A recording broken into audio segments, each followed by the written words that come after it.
And then we have to share the screen.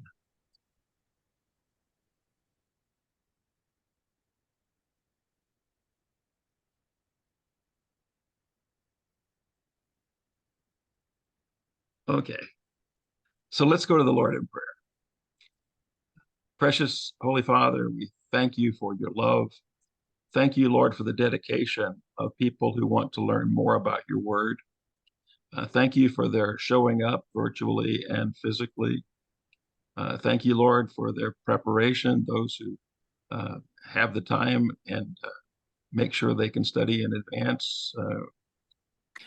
And Lord, I pray that you help me, because I sometimes have a tendency to dwell on the little things and miss the big spiritual things that you really want me to say. So please direct me by your Holy Spirit's power. And we just ask you, Lord, to manage the time. I remember in Ephesians where it says to redeem the time, buy back the time, because the days are evil. Lord, help us to use this time for your honor and glory. In Jesus' name, amen. Okay, so we're going to be looking at chapter 11 in quite a bit of detail tonight, and then we'll be considering chapter 12 as we get to it. Chapter 11 is a group of proverbs that seem related to investing your life and also the risk management that you need to do that. Notice I said invest in your life, not necessarily investing your money or your real property. But to me, the Proverbs in Ecclesiastes 11 seem to start out about being business, and a lot of them are related to business. But I really think they amount to more. I think they amount to the approach that you need in order to really lead your life, to its fullest. And that's what Ecclesiastes is trying to get to.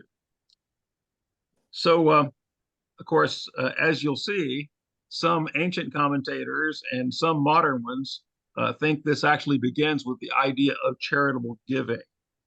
But I personally see the subject matter as being broader.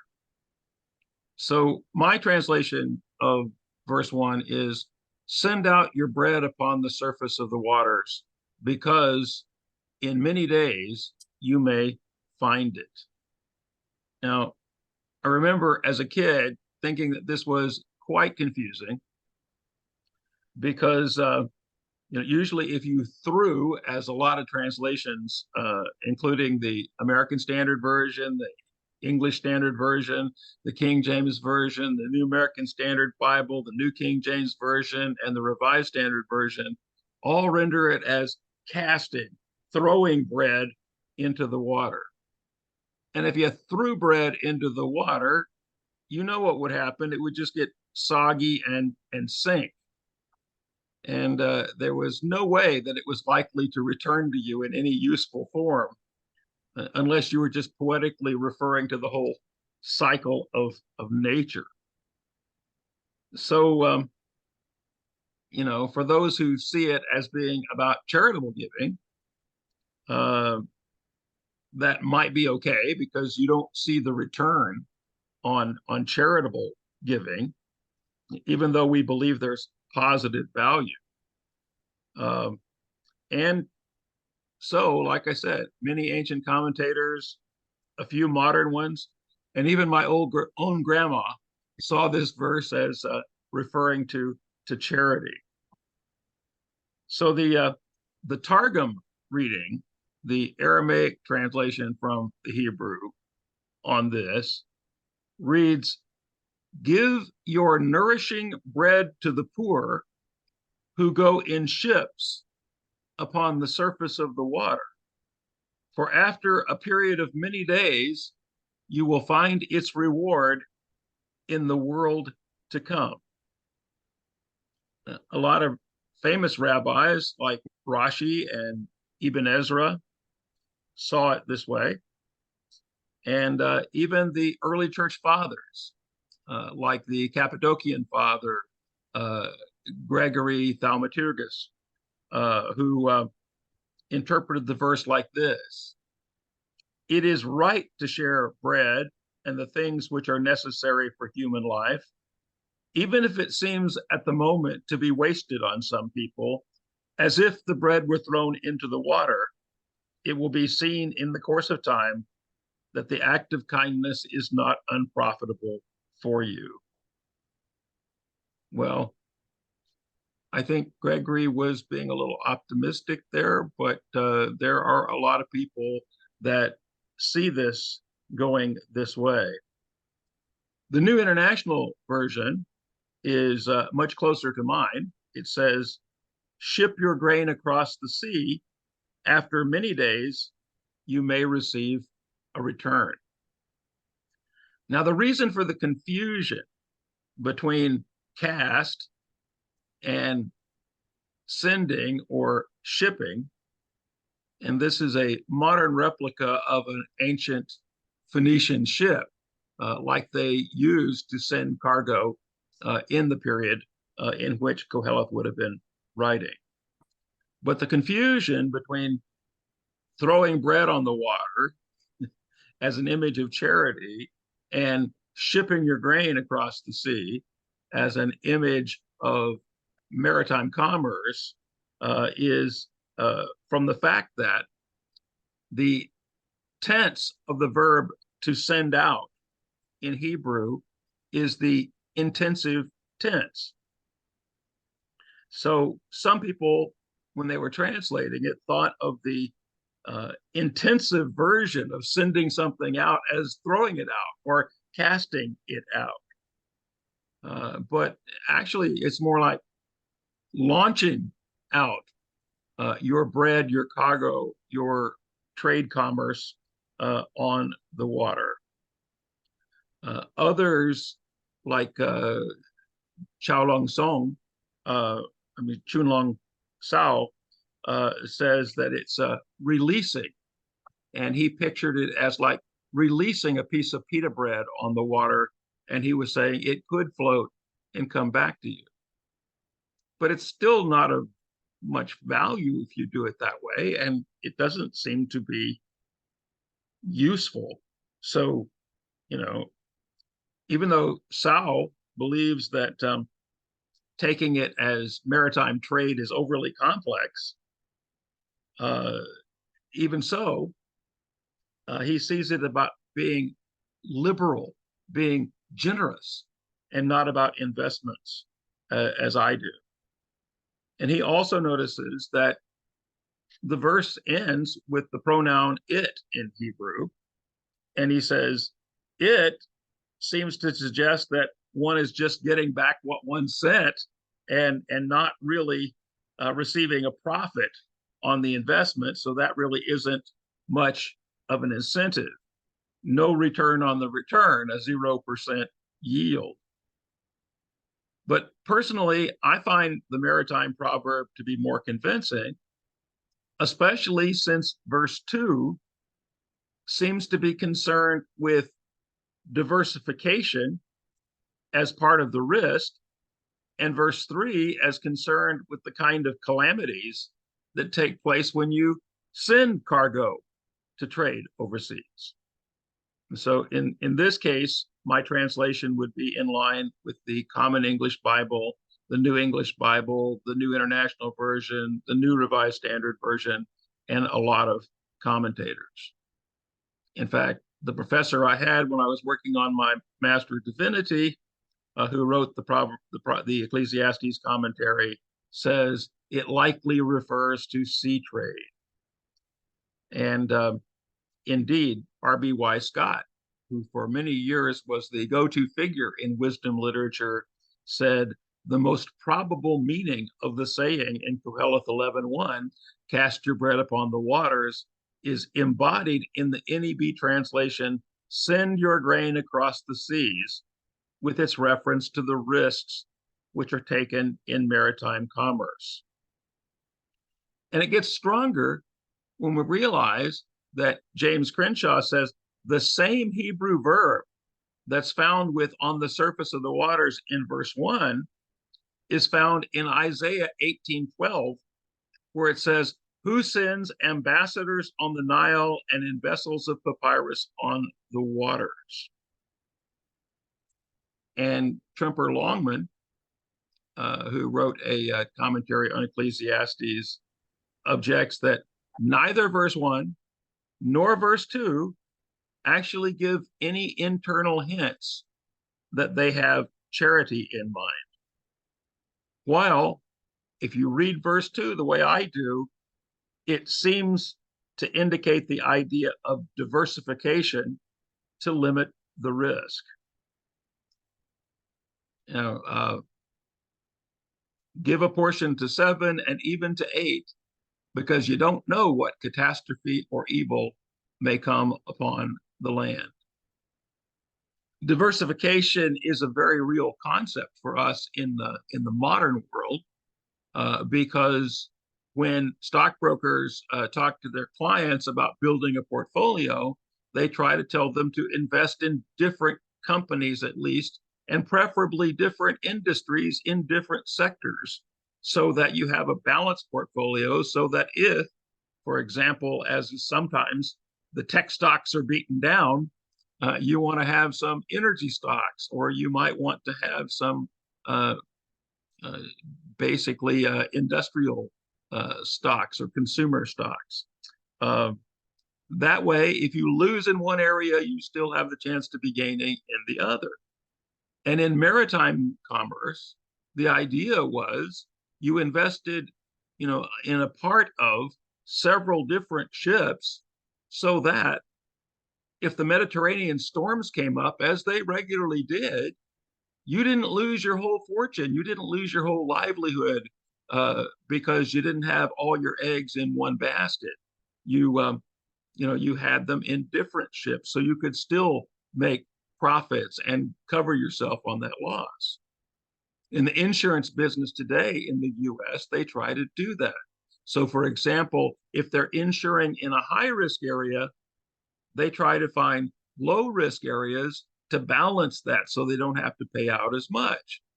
But if you've been reading the news in recent months, not only farmers, but other insurance agencies are dropping home and automobile policies in Florida, because with climate change, the amount of catastrophic events that are taking place in Florida is more than they can balance in their portfolio, so they can't diversify enough.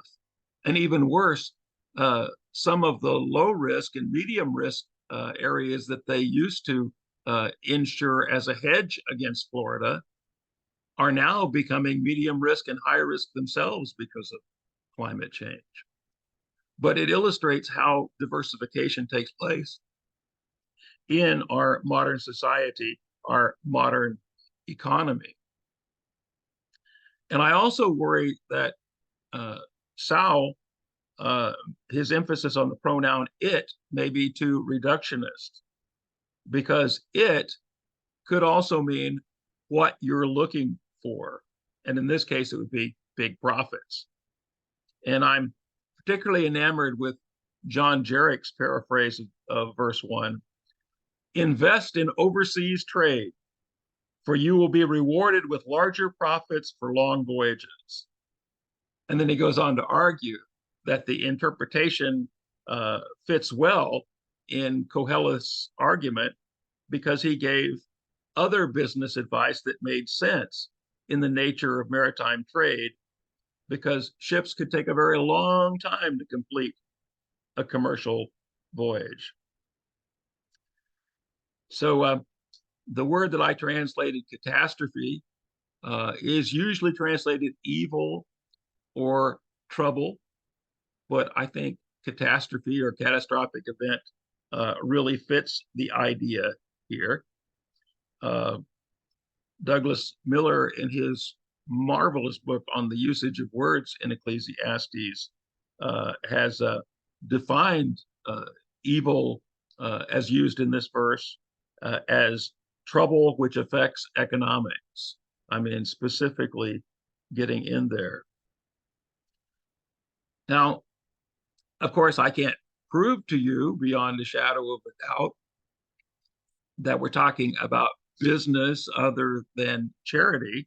So I better say that those people who see verse 1 as being about giving liberally or giving charitably actually think that when Qoheleth is talking about what I say is diversifying here in giving a portion to 7 and even to 8, that the numerical values aren't significant, but that what you're supposed to do is share to many people so that you share more equitably within the larger community. But the clear part of the verse is that trouble occurs here. And even if you don't agree with Miller and myself and a lot of modern commentators, I've just been told my internet went unstable, so I hope you were able to hear me. So even if you do, agree that it's about being liberal, being generous, being charitable, it doesn't really make sense, because why does it make any difference how many people you've given charity to if trouble's going to come upon the land? How is that going to affect you? Are you just going to feel like you did a better job?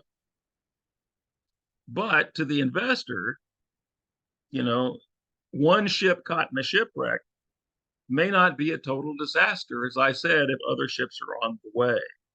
So that person has hedged the investment. Now, I also can't resist pointing out the mathematical symbolism in x plus 1. In this case, verse 2 is telling us that investing in 7, a complete number in itself, could be even better if you stretched it to 8. Now, it may remind you of the heightening strategy in other biblical passages. For example, in the first 2 chapters of Amos, he said, for 3 rebellions and for 4. And the idea isn't it's just 3 rebellions or it's 4 rebellion. The idea is that 3 and 4 is bigger than the sum of its part. And if you add 3 and 4, you get 7. So it's really complete. But the idea is this is really significant and it gets bigger. And also in Proverbs 30, verse 18, the poet says, there are 3 things too wonderful, and a 4th I don't understand. So what he's saying there, and once again, by the way, it adds up to 7 in this case, but once again, in this case, what he's saying is, when you put them all together, I just really don't get it. I don't understand. It's a wonder. It's a mystery. It's a reverence that I end up showing as I view nature and humanity in this way. And then also in Micah 5, that should be Micah 5:5 for the English. It's Micah 5:4 in the Hebrew. Anyway, it says that when the enemy, in this case Assyria, comes, then we will recruit 7 shepherds to meet them, even 8 princes. So the idea is we'll be able to get the right amount of leadership to be able to face them, which of course, because the children of Israel did not listen to Isaiah and Micah and Amos and Hosea in that century, they really didn't get their 7 shepherds and their 8 princes because they weren't obeying.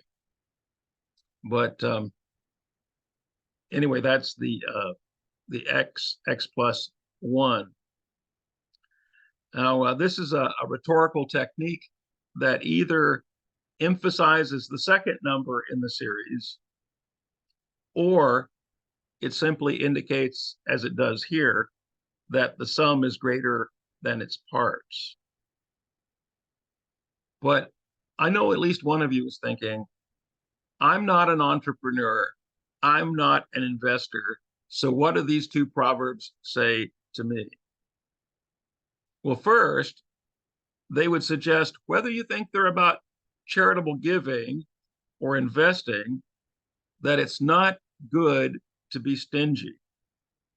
Whatever resources you have, skills, talents, influence, time, strength, compassion, or money, what Qoheleth is saying, don't be afraid to put them out there in the world, even if there's risk. And second, because life is risky, diversify your portfolio of life. Don't just be interested in one thing. Don't be like I've been too much in my life, too highly invested in one friend that I missed out on others. And by the way, as a word of caution, don't invest so much time and effort into one person that you feel totally devastated when that one person disappoints you. So you can see that even two verses that seem to be about investing or maybe about charitable giving, that even these two verses apply not only to generosity and investing, but they could apply to the way you serve in the church, the way you do your job, and even how you socialize.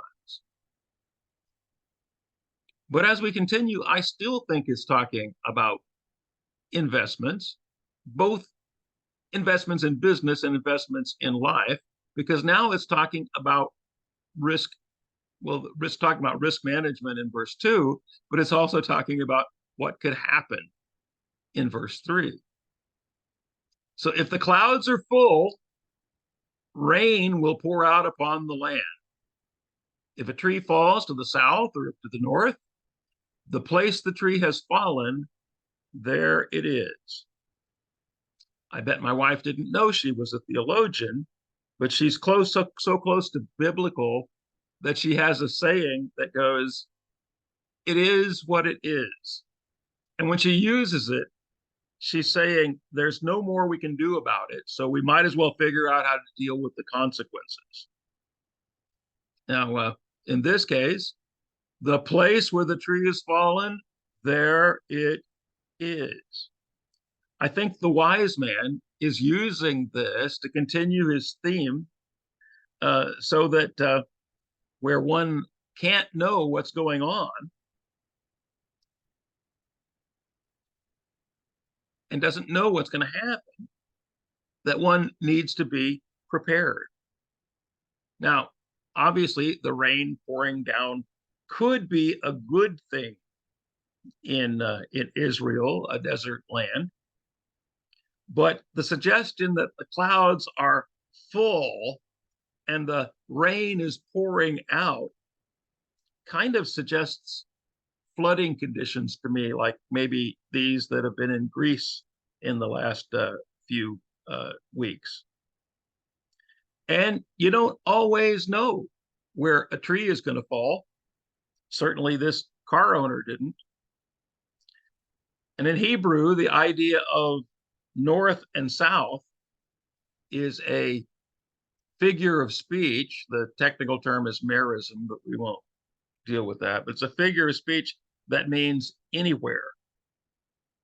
So for me, the idea of verse 3 is we can't be certain that the unexpected won't happen to us. Now, I'll share something because you might think it's colorful, but some people notice that the word that's used for tree here could also be translated as divining rod, the way it is in Hosea 4:12. So then it would mean that when a person was divining, that one couldn't be sure where the rod would land. And so one couldn't be sure of what one's fortune or one's future would be. But I would be very hesitant to translate it that way because Hosea 4:12 is speaking disapprovingly of using divining rods, just like most of us pastors would speak disapprovingly of following the I Ching or reading horoscopes or going to a palm reader or the like. So this may be a colorful idea, but it really seems unlikely to have resonated with Qoheleth. But on the other hand, the Cappadocian father I mentioned earlier, Gregory Thaumaturgus, used this verse more positively. He saw Qoheleth as giving, quote, advice to the farmers to get on with their work and not wait for conditions to be perfect. Now, to me, that makes perfect sense if you don't see the rains as being the rain being potentially torrential, but it doesn't work as well for me because of the falling tree. The falling tree doesn't really make sense in terms of working your fields. But, I don't remember seeing a lot of trees around where Gregory Thaumaturgus ministered in Cappadocia. So maybe they didn't have to worry about falling trees there. So I think my former professor, Wayne Peterson, was probably closer to the bottom line when he wrote, perhaps Qoheleth means that the disaster spoken about in verse 2 will inevitably come, and you have to prepare for it. But nevertheless, as we look at verse 4, one must not be overly cautious. Well, with that in mind, let's actually look at verse 4.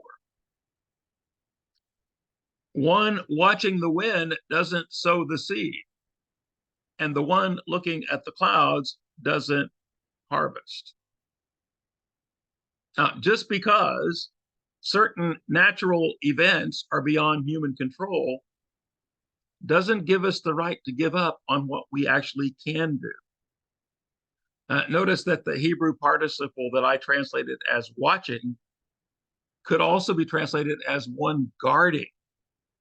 Now, I didn't use it because it sounded ridiculous, as if one was trying to control the wind. I'm guarding the wind. Oh, you might also be curious, since you can see so much of the picture here, of what this boat and this port is. That's actually the port of Yaffo, which is the ancient port of Joppa. Somewhere on that peninsula where all those modern buildings are, is probably where Peter was visiting the house when he was up on the roof and he had the vision about all the clean and unclean food coming down in front of him before the centurion, his servant, came to see him. But anyway, it was a major port in those days. So since I was talking about maritime trade, I chose that as my background. I intended to mention it earlier. Sorry about that. But anyway, guarding the wind sounds like a futile thing to do. It sounds absolutely ridiculous to try to do. And Qoheleth might have meant that people were trying to control what they couldn't possibly control, and that he wanted them to focus on the right thing, which is what they really could do. As Longman said, the previous verse illustrated the truth that some things are beyond human control. The present verse gives two more illustrations from nature, while implicitly warning against the paralysis that often develops from this realization. So despite the photograph of the farmer or the rancher on the slide here, this verse isn't merely intended to chide those people in agriculture, those people who are watching the wind and say, well, I'm not going to sow any seed today because the wind would just blow it away. Or the person looking at the cloud says, I don't think I'm going to harvest today. It doesn't look like it's going to rain. I'll wait another day or two. Yeah, if you've ever been in the agricultural areas, even of the United States, you know that that's about all the farmers talk about is the weather. Well, it looks like we're not going to get some rain for long, or whoa, I guess it's going to rain. I guess I better get my cotton in or my wheat in or whatever it happens to be. But really, it doesn't just apply to agriculture. This applies to all of us who are waiting for conditions to be just right before we commit to accomplish things in our lives, whether it's in the church or elsewhere. Oh, if we just had a few more youth, then I might volunteer to be a youth director. Or, oh, if we just had a little more money in the budget, then maybe I would serve on the deacon board. I don't know what people's excuses are. If the weather just wasn't so bad, I would be faithful in my worship attendance. Of course, with the virtual services, you don't have that excuse anymore. But so the idea is that Qoheleth is saying, don't be afraid to invest your life. Yes, life is risky. Yes, things happen. Yes, conditions aren't always perfect, but don't be afraid to live it. And don't be afraid to do what you can do and accomplish what you can accomplish. And then it seems like verse 5 changes directions on us. Now, it's a very hard verse to translate. I'm going to give you someone else's translation because mine is rough and it isn't the agreed upon translation. So just as you don't know what the way of the spirit, breath or life breath, as the bones fill the womb, so you don't know the accomplishments of God, who accomplishes everything.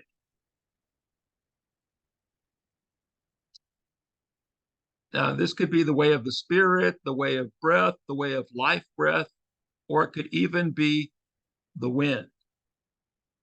Now, they used to say in the ancient world, you don't know which way the wind is blowing. Of course, in the modern world, we have these things called weather vanes that help us to know which way the winds are blowing.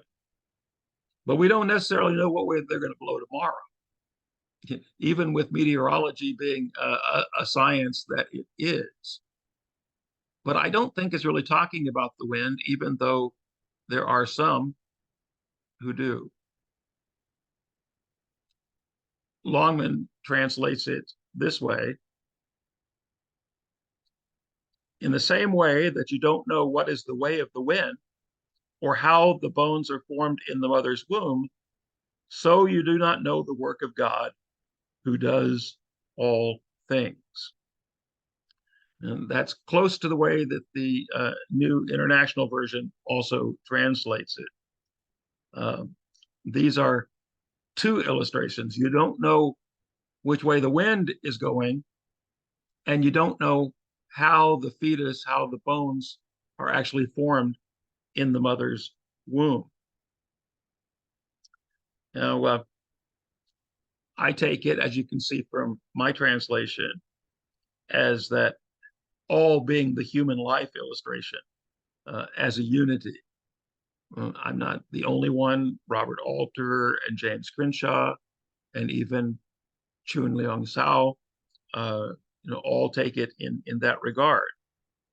But whether we take it as I do, as a unity on human life, or as two illustrations, wind and human life, as does Longman and the NIV, it reminds us that what we need to do is to allow some mystery and deference to God, because you and I, we just don't have the whole picture.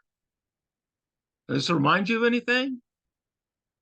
Over and over in Ecclesiastes, Qoheleth has said, have respect for God, have fear for God, have reverence for God, because you don't know the whole picture. Uh, in preparation for verse 6, I really liked this comment. Nevertheless, the strong foundational perspective of verse 5, the conviction that even what we cannot understand can still be the work of God, means that we can turn life's unpredictabilities into not paralysis, but into opportunities. Hang on to that word opportunities, because we start off with an opportunity, sending your bread upon the surface of the waters. We start off with opportunities. Invest in 7 or even 8 opportunities despite the risk of natural calamities in verse 3. So, building upon this investment or business idea, it tells us to pay attention to opportunities. So when we get to verse 6, it says, in the morning, sow your seed, and for the evening, don't take back your hand, because you don't know whether this one or that one will be advantageous, or if the two of them will be just as good or equally good. Now, I like the following idea that Qoheleth encouraged a full day's work by noting that we don't know whether the earlier sowing or the later sowing is going to be successful, or whether both will turn out equally well. But don't misunderstand what I mean by a full day's work. I don't think it means that the sower was supposed to be working from morning till night nonstop. That wouldn't make sense with the phrase this one or that one. So what we really have are 2 different times. I think what it really means is that you shouldn't miss any opportunities, because you don't know which ones will pay off. Siao calls them permissive times, as he would observe that one can accomplish the task whenever the opportunity arises. Now, there's one other possible misunderstanding I want to clear up, because verse 5 mentioned the formation of a human in the womb. And as a result, many of the ancient Jewish interpreters considered that when it used the word seed in verse 6, it was the equivalent of sperm. Now, there are many times in the Bible when the word for seed means just that, as in the seed of Abraham. However, when you were farming in the ancient world, you used your hand, as this fellow is, to spread the seed and throw it out in the field, since they didn't have automated farming equipment. So when the verse says, don't take back your hand or don't withhold your hand, it's not talking about sexual consummation. It's talking about throwing the seed in the field. Don't quit throwing the seed. Just keep getting the seed out there. So I think it takes much more sense to treat this as a literal proverb here.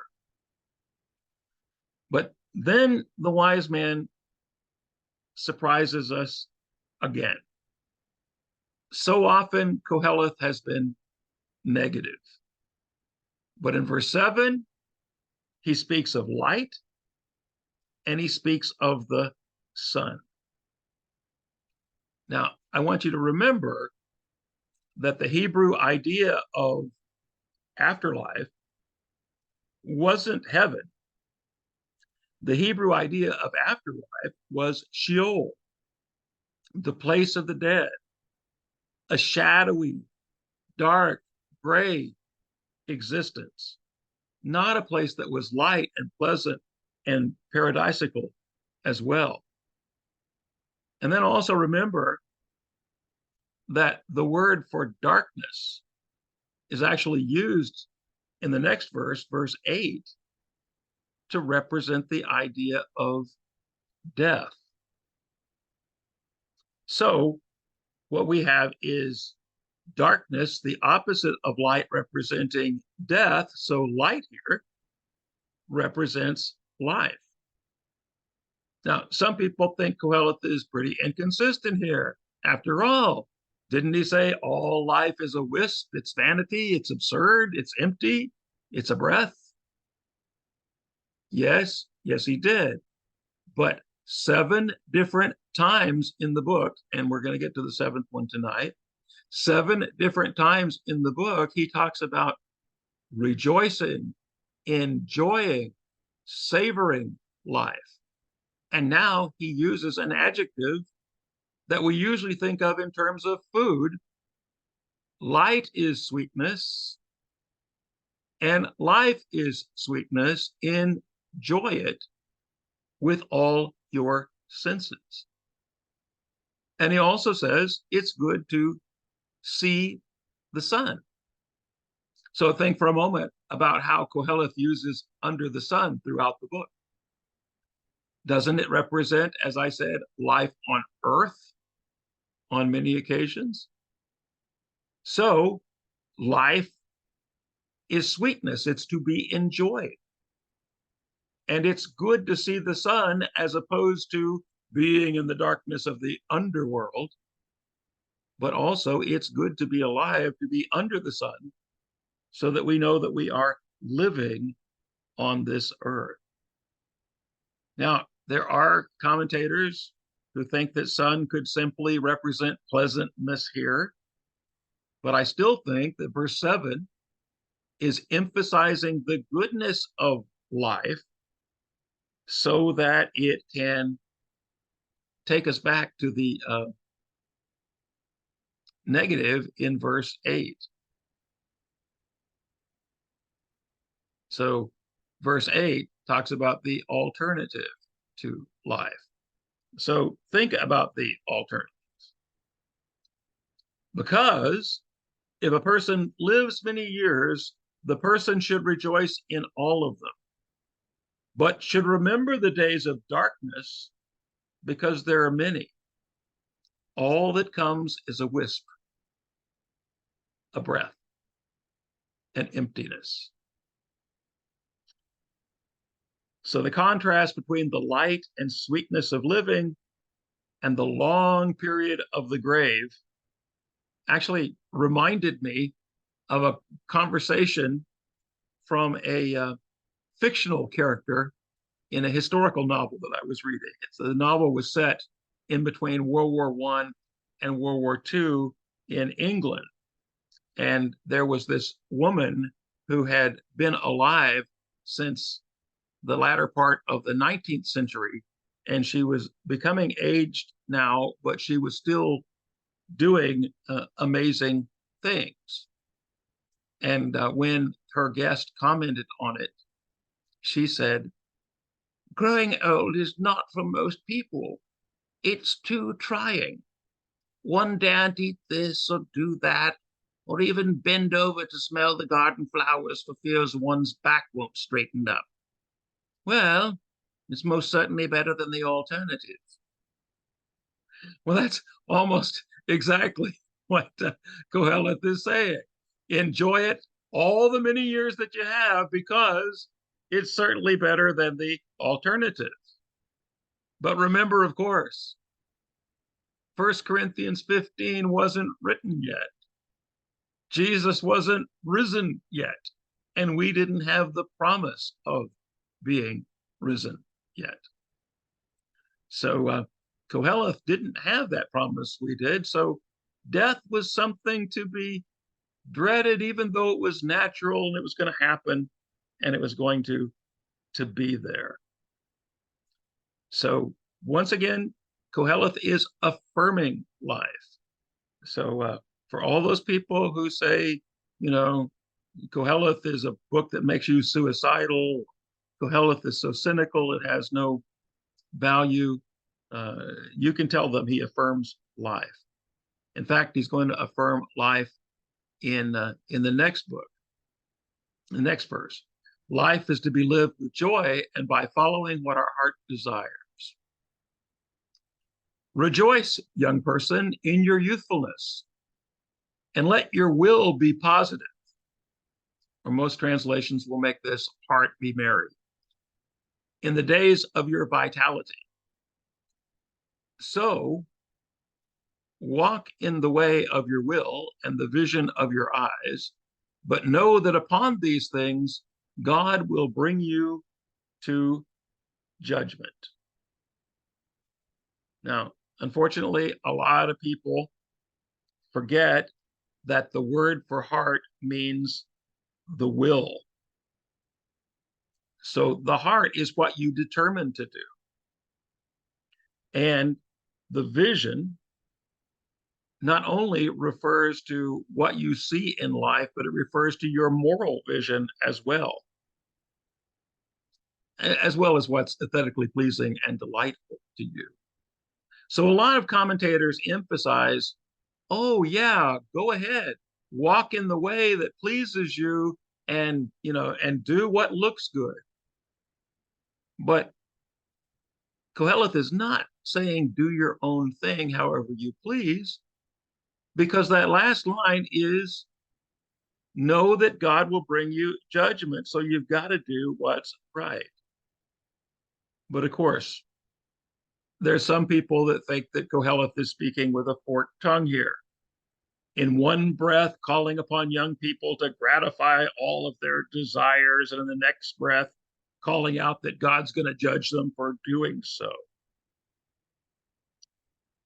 And some people think that is so real that they throw in the idea that Orthodox editors who were shocked at this advice to young people were trying to rein things in by adding an additional phrase.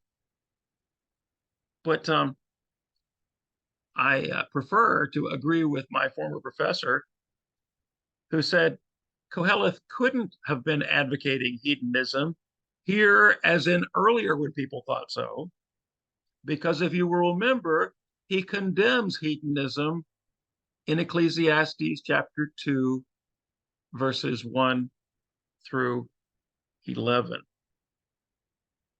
So we have to recognize that. What he's doing is reminding the young person that he needs to be responsible in your will and moral in your eyes in enjoying life. So if that's the case, what are you going to do about it? The last verse of chapter 11 says, so remove frustration from your determination and send away pain from your physical body, because youthfulness and youthful looks are a wisp. Now, the word that I translated as youthful looks probably literally means black hair. And so I'll show you this advertisement where the guy has the gray hair and he uses the chemical, and the chemical darkens his hair at least. May not make it completely black, but it darkens his hair at least, so that he allegedly looks younger. It's something that we try to cover up in our society, but there's another possible translation for this word, because it could also mean dawn, as in the dawn of life. So because youthfulness and the dawn, those early days of opportunity and vitality and growth and privilege, are a wisp, a breath, a vanity, an emptiness. they happen so fast. It just doesn't seem to matter, says Qoheleth. Now, both are interesting translations because neither one's black-colored hair and all the other aspects of aging, nor the opportunities of dawn last very long. Now, it does seem awkward that there's a chapter transition, a chapter break here between chapter 11 and chapter 12, because it seems like the first verse of chapter 12 builds directly on verse 10. But before we get to the first verse of chapter 12, I challenged you all with a little exercise, and I don't know if anybody had a chance to do it, but if you did, you can unmute and shout out your answers. Now, because these are my interpretations and not necessarily what you would have seen online or what you would have interpreted as you were reading it through, you may not agree with mine, but here are mine. Which verse do you think talked about avoiding undue frustration and ameliorating pain?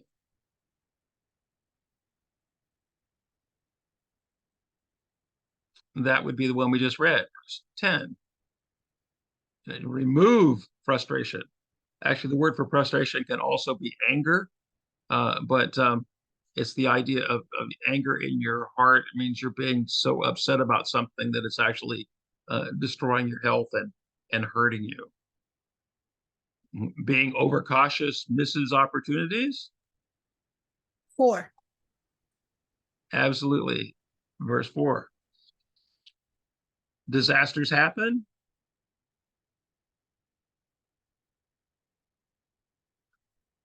Verse 3. Diversity is good risk management.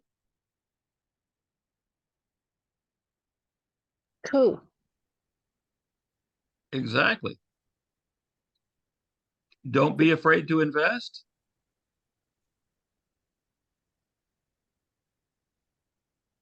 2. A. A is what Mr. Zane said, and he was quite right. Yeah. Okay. Enjoy youth as long as your will and your purpose is pleasing to God. I. Which one? I think Oh, it's I. Yes, I is correct. Yes, absolutely. And that's what we said. And I believe that instead of it being an add-on to say you're going to be judged by God, the idea is for your will and your purpose, what you want to be conformed to God, so that you don't have to be afraid of the judgment. Okay, how about find joy in life because it's short compared to death? Is that H? H. Absolutely. Oh, good. I'm glad some of you actually did this. How about leaving room for God's mystery? E.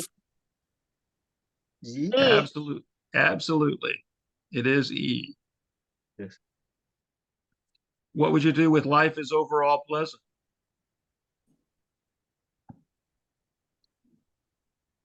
That is the last. G? Next to the last. G for girl? It's G. It's 7. Light is sweetness, and it's good to see under the sun. Yeah. And the last one is work hard and expect results, even if you don't know where they are actually originating. There's a E. E for elephant. I was actually thinking that was 6, where it talked about sowing in the morning, sowing in the evening, because you don't know which one's going to pay off. Okay, very, very good. You all are smart students, and if you actually wanted to translate those into Chinese or put your own interpretation in, I'm uploading a spreadsheet tomorrow that you'll have by tomorrow night. It already exists, but I have to edit the film from tonight. You mean you're So- done? No. No. We haven't done chapter 12. Oh, I'm sorry. So we're starting in chapter 12. And in chapter 12, it is, remember your creator in the days of your youth before the days of trouble come and the years approach when you say, I find no pleasure in them. Now, I want to call your attention to the fact that when it calls God creator, it's built off the root that you see up here called bara. And bara is a very special word. You hear it in the first chapter and the first verse of Genesis. Barashit bara Elohim. In a beginning, he created the heavens and the earth. Bara. Only God can bara. Only God creates. Now, in the second chapter, God asas, he accomplishes, and God also sculpts. But when God is doing his unique thing that humans can't imitate, he is baraing. When he speaks things into existence, he is baraing. We are made in his image so we can accomplish and we can sculpt, but we cannot bara. We cannot create out of nothing. So when Ecclesiastes says, remember your creator, he's taking us right back to Genesis chapter 1, verse 1, with what only God can do. And the idea of remembering in Hebrew thought, remembering is not just having the memories float up. Remembering is concentrating on what has happened and committing yourself to go further. So this is a commitment, a renewal. So commit yourself and renew your relationship with your creator in the days of your youth before the days of trouble come and years approach and you say, I find no pleasure. Now, one of the reasons for doing this is to build a solid foundation. Humans are pattern forming, habit forming creatures. And we can have good habits or we can have bad habits. So when we are committing ourselves to our creator in the days of our youth and living for the Lord in the days of our youth and seeking God's will in the days of our youth, then even when the days of trouble come, and even when things happen that you don't take any pleasure in outright, you'll be able to take pleasure in the fact that you know and you are serving God. As Paul says in the book of Romans, in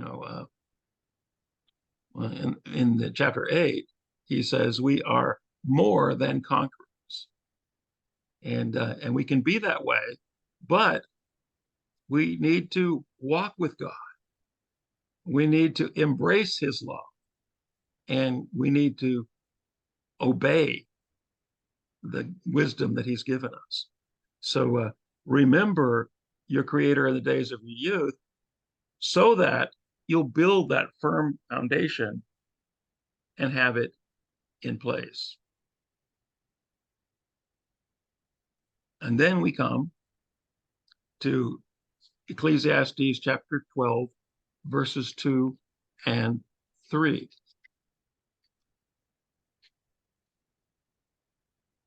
And it reads differently than verses 2 and 3 of 11, differently. I was on the wrong page. There we go.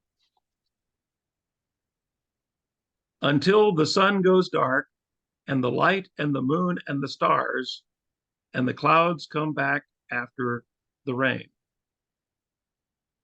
And what is this until thing? Until means it's related back to verse 1. So the years come when you say, I have no delight in them. What's that going to be like? The sun's going to go dark, and the light, and the moon, and the stars, and the clouds come back after the rain. Well, the early Targums interpreted it like this. The sun represented the brightness of your face, your vitality. And the feeling was, as you got old, you kind of lost some of that joy, some of that brightness.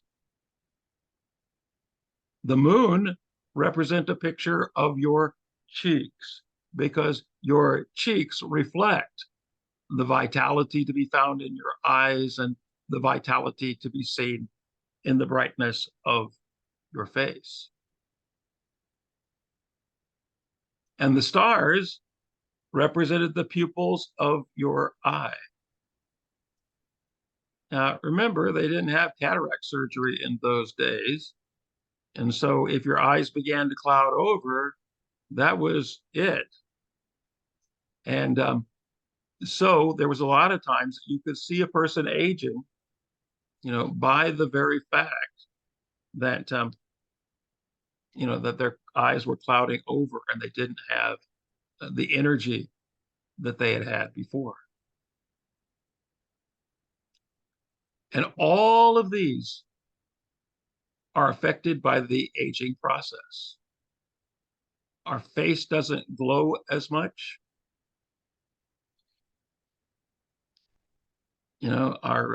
Our cheeks may sag, and the pupils of the eye may glaze over. All of these are affected by the aging process. The Targums go on to talk about clouds, suggesting that the rain is probably tears and the clouds are the eyelids closing after the rain. And all of these representing life happening to you and not necessarily having a good effect on you.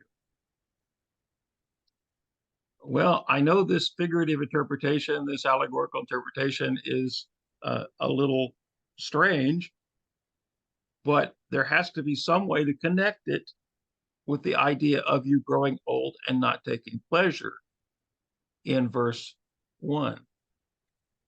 So I'm going to continue with the Targumic interpretation as we get to verse 3. So on the day that the guards of the house will quake, and the stalwart men be twisted, and the maids who grind grow idle, for they are now few, and those who look from the casements go dark. Here the body is pictured as an aging household. The keepers of the house, maybe in the ancient world that might represent the slaves or the servants. But in the Targumic interpretation, it represented the hands or the arms of the person. And what are they doing? They're trembling. They're quaking. And have you ever noticed that some of us aren't as steady as we get older as we were when we were younger? Our hands or our arms beginning to quake and tremble. And the stalwart men, as Alter translates it, or valiant men, as I would translate it. Oh, you wanted to bring a comment in here, Mr. Zane? No. Oh, okay. Sorry. So the valiant men, they probably represent the back or the knees, because they're providing the support, the stability. And both of them go out easy. Even in that fictional comment that I was reading earlier from that historical novel, the lady said, you hesitate to bend over to smell a flower because you don't know if your back will come back. So weak backs, weak knees. That's part of the aging process. Now, the valiant men were probably the free men, the relatively noble men, as it were, of the household. But even they are no longer strong because now they're twisted up. They aren't fit for service. They're all messed up. And then the grinders. Now, both literally, of course, we know that women went to the grind stone and they, ground their wheat in order to make the flour and the like. However, who can resist the idea that when we're looking at the human body, the grinders would be teeth? Now, a lot of people try to make this, all about,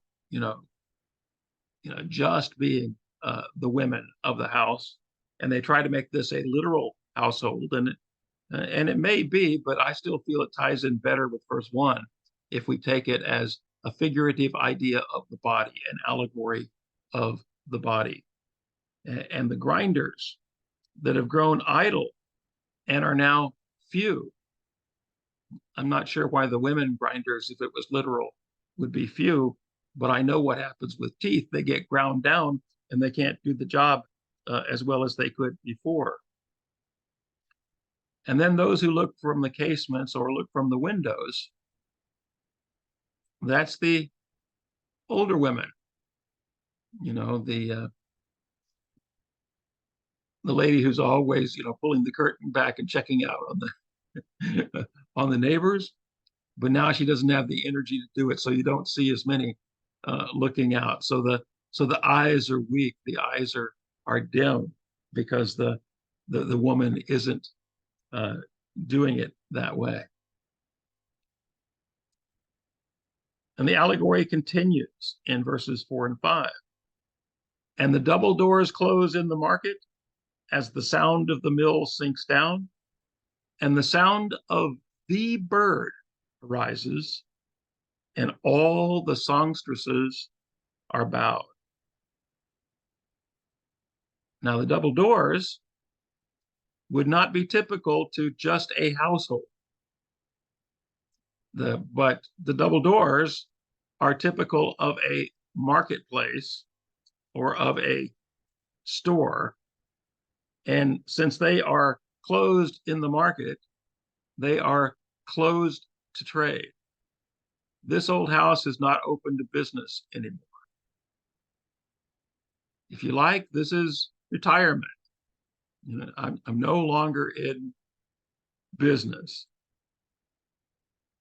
And the sound of the mill sinks down because the business is shut down. Even if we're doing the basics, we aren't necessarily doing all we used to or as much as we used to. Then there is a strange phrase, the sound of the bird, a solitary bird filling the silence where the daughters of song or the songstresses used to sing. And now they've bowed. They've finished their performance. They're not singing the song. They don't have festive energy anymore. I don't know about you, but this is really vividly communicating the aging process in the human body to me. It's kind of incredible, and I'm not sure I've thought it through as thoroughly as the rabbis had. And then of the very height they are afraid. And what's one of the things that we experience as we get older? It's often balance issues. Whenever I'm going to be traveling over uneven ground and I know it, I take that hiking pole with me that Waylene got me before we went to Turkey. And I got to tell you, when I go up and down steps, I hang on to the handrail Now, I'm not feeling off balance, but I just know what happens to people as they get to be my age and they break bones. It's not good. And so, I'm a lot more careful of height than I used to be. I noticed that roller coasters don't have the appeal they used to. So, there are height issues as we grow older. Now, some people take this to be, oh yeah, they're afraid of the hills because of the outlaws. And they might be afraid of the hill and the outlaws, but the outlaws also came to meet them on the road. And there is a terror of the road. And as people age, they also have a hesitance to go anywhere because it becomes more trouble than it's worth to travel. Now, all of us that are of an age in grace don't seem to have that problem yet. But anyway, there does tend to be a hesitance to go anywhere.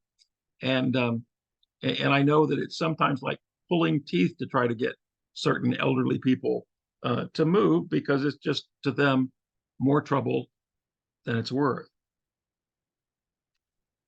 And then we have three images that you may think are overboard in the allegory, but I'm following the Targum here.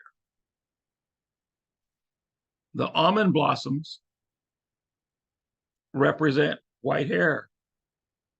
As you're aging, it's white hair. And then the locust tree is laid. When the locust tree is full of pods, then it pulls the branches down and it, causes them to droop. And this is very likely a symbol of impotence. If it's not a symbol of impotence, it could refer to the insect locust, because after the female locust is pregnant and lays the eggs as a result of being pregnant, she dies. So she is on her deathbed. So either the locust tree laden with fruit, or actually it just says the locust is laden, but I think it's most likely the tree. But either if it's the tree, it's impotence. If it's the insect, it's dying. And either way, we're talking about, a serious effect of aging. And then one reason I think it's the locust tree is because the caper fruit in the Middle East was considered to be an aphrodisiac. I don't have to tell anybody in Chinese culture about aphrodisiac because, there are, probably 100 things that are considered to be aphrodisiacs if you go into one of those traditional Chinese herbal stores. But in this case, the caper fruit goes to naught in some translation, falls apart in Alter's translation. The bottom line is it absolutely doesn't work. For it goes on to say, man is going to his everlasting house, the place he's going to live forever. Unfortunately, Qoheleth didn't see the everlasting house as being heaven. He saw it as being Sheol. And the mourners turn round in the market until, verse 6, the silver cord is snapped and the golden bowl is smashed. The pitcher is broken against the well and the jug is smashed at the pit. Now, this is not a biblical lamp, but this is a chain holding a lamp. And you can imagine what happens if one of those chains links breaks, is that it's going to fall to the ground and the lamp is going to be smashed. Now, this must be a very expensive household because the silver cord would be very valuable. And this isn't even silver here. This is bronze chain that I pictured here. And then this is what a lamp really looked like in biblical times. This is one from the Agora in Athens. And it's a lamp that's typical of first century all over the Middle East. And what you do is you fill it full of olive oil and you put a wick in it, and it lights like unto a candle. And you can imagine if you had a silver cord that was holding this lamp and the silver cord snapped, then what would happen is the lamp would go down and it would be smashed, even if it was ornately filigreed with gold. And the pitcher, so the light is smashed when the golden bowl is smashed, and the pitcher is broken against the well. That's water, another thing that you desperately need for life. And then the jug is smashed at the pit. So none of them are any good anymore because life has come to an end in these images. And since life has come to an end, verses 7 and 8 take us to, and dust returns to the earth as it was, and the life breath returns to God who gave it. Merest breath, said Qoheleth. All is mere breath, or a wisp, said Qoheleth. It's a mere wisp. Doesn't seem to matter. But the key here is where this allegory about aging and death has taken us brings us full circle. Because as we were to remember our Creator, bara, from Genesis 1, in verse 1, now we've come to Genesis 2, verse 19, Genesis 3, verse 19. And it's after Genesis 3, verse 19, where after the sin, God tells Adam, by the sweat of your face, you shall eat bread till you return to the ground, for out of it you were taken. You are dust, and to dust you shall return. So Qoheleth has taken us from youth through aging to life. And then in the latter part of the chapter, he tells us about what he did. And one of the things that he did was that he taught knowledge. And then there are three verbs that are in the pal tense. Now, the pal tense is the intensive tense. And so the first one is he pondered. He intensely thought about it. And the second thing is he searched out, once again, intensely. He searched out, he really worked at researching. He searched out many things. And third, he set them in order. Alter translates it as he framed many maxims, but literally it's he set in order many proverbs. So he didn't share anything without really considering the impact on himself and others. And he didn't share anything without searching out.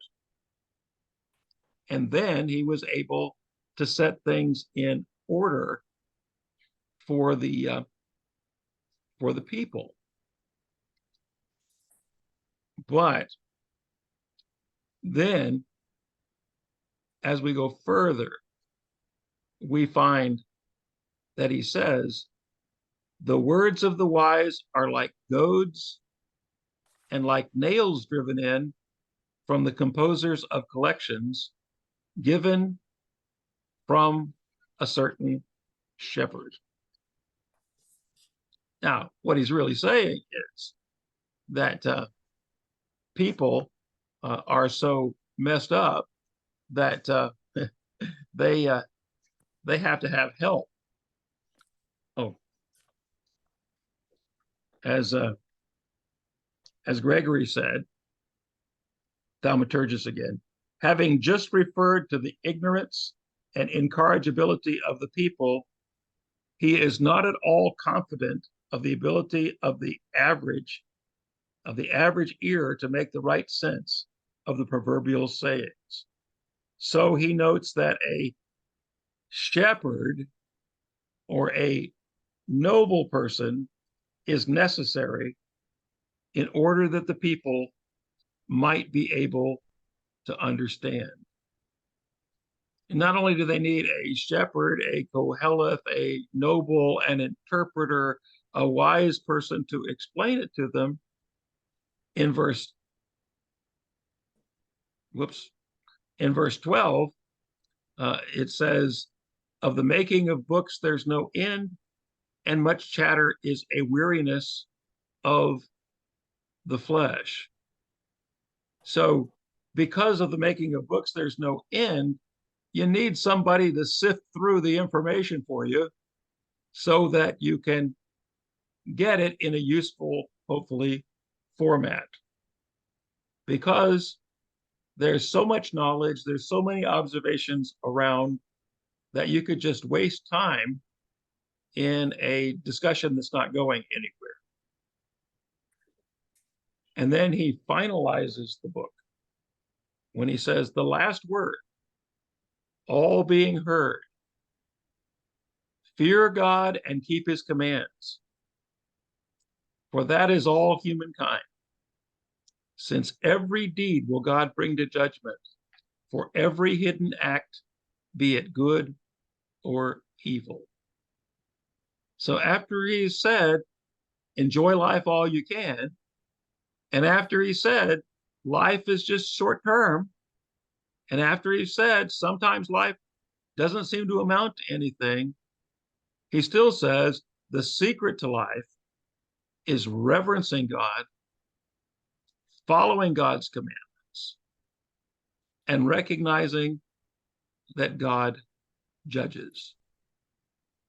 Now, fortunately, our understanding of God's judgment is much richer and more wonderful than his understanding, because he saw God's judgment as something that happens in life or ends life.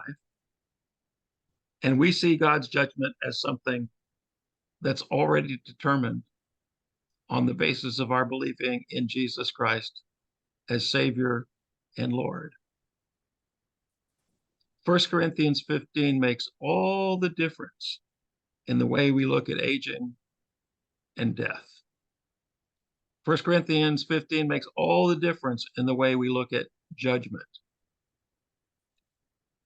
And someone has said in this 12th chapter, at the beginning, when he says, remember your creator, he takes us back to Genesis 1. But in the final verse, when he says God is going to judge everything, he takes us to Revelation and chapter 20. So that is a wrap on chapter 12. And that means you can now chide me for my interpretations or question me about them or tell me what more you need before I upload tomorrow.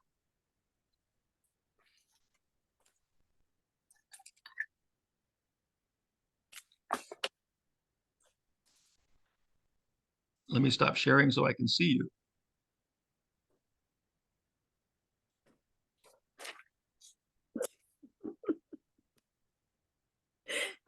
On a haircut.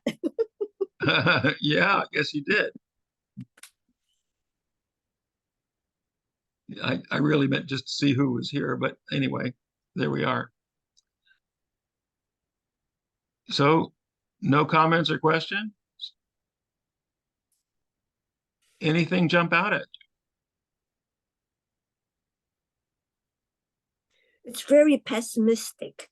I find the book of Ecclesiastes very cynical, very pessimistic. Except for the 7 times that he says to really enjoy life and savor it as a gift from God. Yeah. Yeah. The life is so pessimistic. Well, anyway. Well, without the hope of the resurrection and this corruption putting on incorruptibility, life is pessimistic. But I think it's optimistic because I have that hope. And also, I see in Qoheleth his awareness that God intends for us to enjoy life. And I think that's a good thing. Mm-hmm.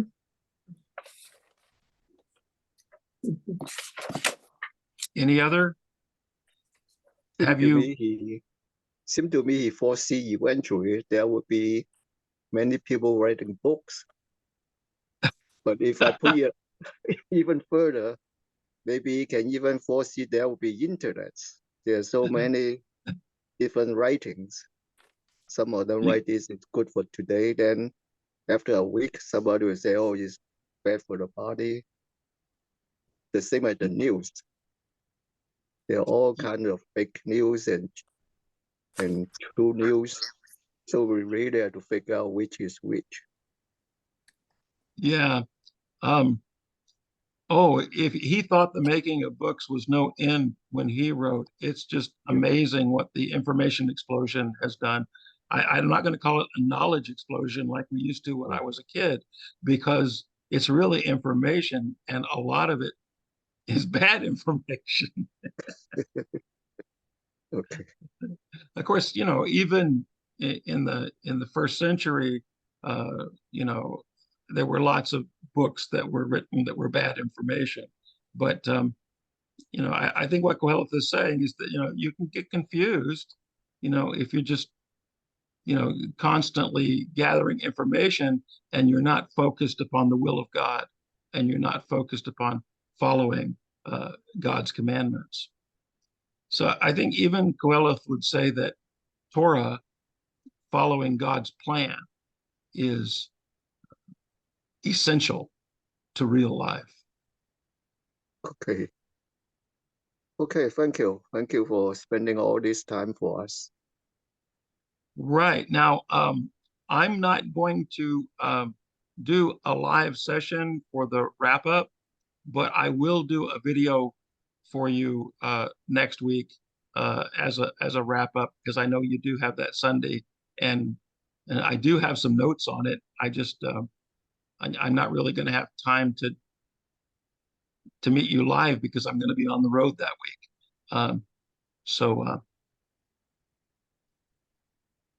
So that's the plan, and you folks have still not made up your mind what you want to study next.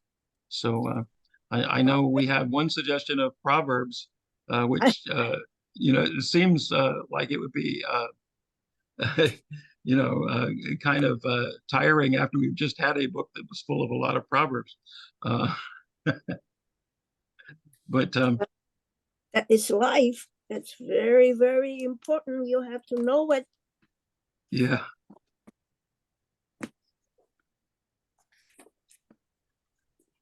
Okay, well, if there are any specific questions, then I'll stop recording.